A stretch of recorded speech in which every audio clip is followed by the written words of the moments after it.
আমি আমার স্বরচিত একটি কবিতা বলতে চাচ্ছি, কবিতা আবৃত্তি করতে চাচ্ছি। এটা আমার অন্য সময় নাম দেওয়া ছিল, বাট ওই সময় আমি আসতে পারি নাই, লেট হয়ে গেছিল।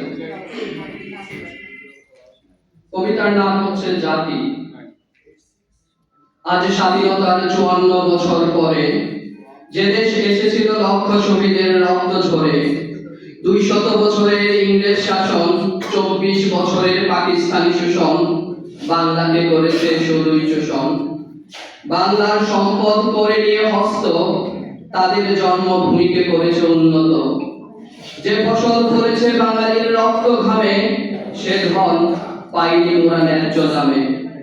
আজ স্বাধীনতার 54 বছর পরে যে দেশে এসেছিল 2 লক্ষ মাগুরের সম্মান ঝরে, আজ 21 শতাব্দীতে বাংলার পদচরণ, তবু এক শ্রেণী বাংলাকে করতেছে লুণ্ঠন। ওরা নয় বিদেশি, আমাদের প্রতিবেশী, ভদ্রতার পর্দা পরে কলমে একটু নেড়ে চেড়ে নিজের পকেটে রাখছে করে। সাধারণ মানুষ খেটে মরে, দারিদ্রতা ছাড়ে না তারে, তবু দেশের স্বপ্ন তো ওরাই করে। তবু মর্যাদা দেয় কি তারে? আজ স্বাধীনতার 54 বছর পরে দেখলাম যে আসলে বাংলা পেয়েছে বাদশাহী, তবু বাংলাদেশে এখনো আসেনি সুদিন। Thank you sir.